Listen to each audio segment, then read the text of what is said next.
Hello friends, कैसे हैं आप सब लोग। मेरा नाम है सूर्यकांत साहू। आज मैं आप सब लोगों के लिए एक नया वीडियो लेकर आया हूं।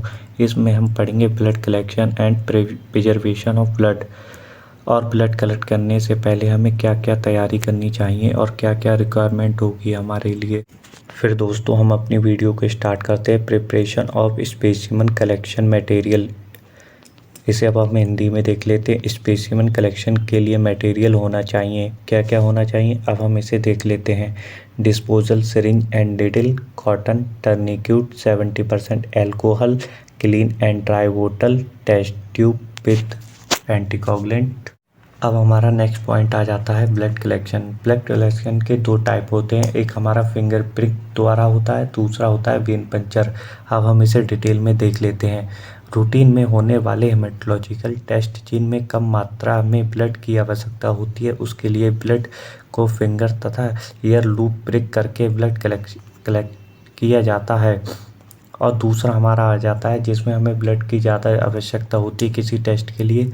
ऐसे टेस्ट हेमेटोलॉजिकल टेस्ट जिनमें ब्लड की ज़्यादा मात्रा में आवश्यकता होती है, उनके लिए वेन पंचर द्वारा ब्लड कलेक्ट किया जाता है।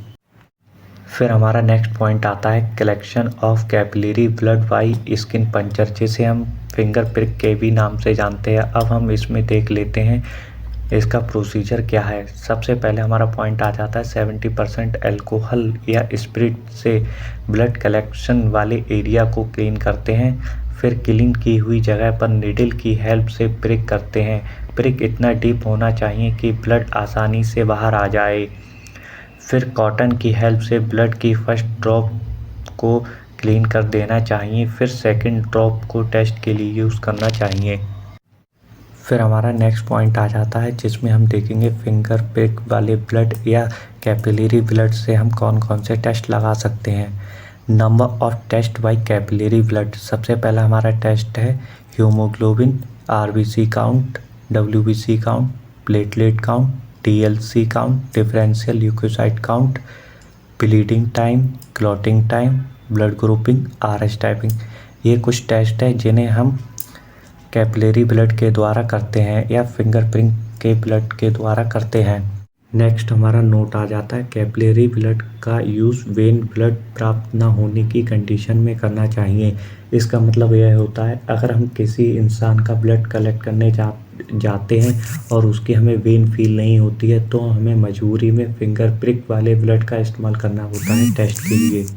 लेकिन याद रखना चाहिए हम सारे टेस्ट फिंगर प्रिक वाले ब्लड से नहीं कर सकते, हम कुछ गिने चुने ही टेस्ट कर सकते हैं।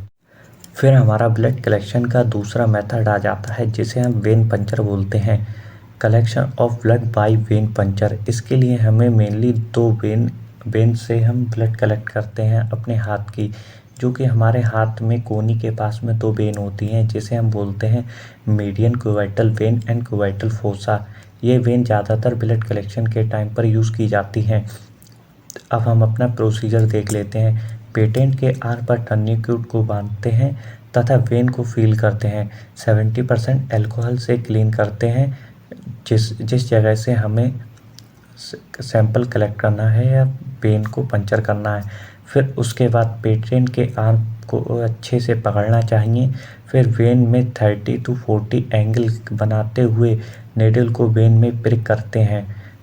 फिर उसके बाद ब्लड कलेक्शन के बाद टर्निक्यूट को निकाल देना चाहिए। फिर हमारे लिए कलेक्ट किए हुए ब्लड को सिरिंज से ट्यूब में कर देना चाहिए। फिर ब्लड कलेक्शन करने के बाद सावधानीपूर्वक एंटीकोगुलेंट ट्यूब में मिक्स करना चाहिए। फिर उसके बाद सिरिंज तथा निडल को निडल कटर की हेल्प से डिस्ट्रॉय कर देना चाहिए, जिससे कि किसी और व्यक्ति को या किसी जानवर को चुभने से इन्फेक्शन ना हो जाए। फिर उसके बाद सैंपल कलेक्शन करने के बाद उसको लेबल करना चाहिए। रिकॉर्डिंग रजिस्टर में पेशेंट का नाम, डॉक्टर का नाम, आईडी नंबर और टेस्ट का नाम लिख देना चाहिए। फिर लेबल करने के बाद और रिकॉर्ड चढ़ाने के बाद हमें टेस्ट ट्यूब के लिए लैब में टेस्ट के लिए भेज देना चाहिए, जिससे कि पेशेंट के टेस्ट जल्दी से हो सके। और यहीं पे हमारी ब्लड कलेक्शन की वीडियो समाप्त होती है। आगे के टेस्टों के बारे में हम अपनी नेक्स्ट वीडियो में जानेंगे। Thank you.